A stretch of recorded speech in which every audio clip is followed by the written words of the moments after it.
All right, first grade friends, this week we're going to be subtracting tens. It's the opposite of what we did last week when we were adding tens. So these are pretty simple. We just have to look and see.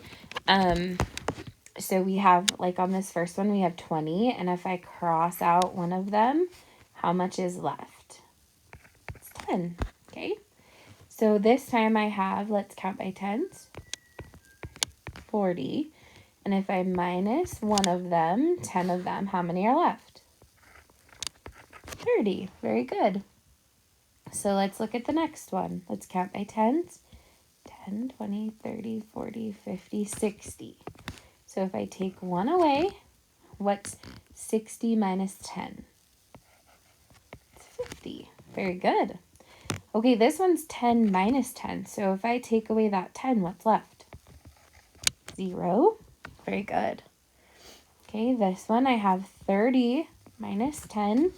What's left? 20. Good. Okay, there's a lot of 10 sticks on this one, so let's count it. 10, 20, 30, 40, 50, 60, 70. 70 minus 10 leaves me with 60. Let's count this one. 10, 20, 30, 40, 50, 60, 70, 80. 80 minus 10, so what's 10 before 80?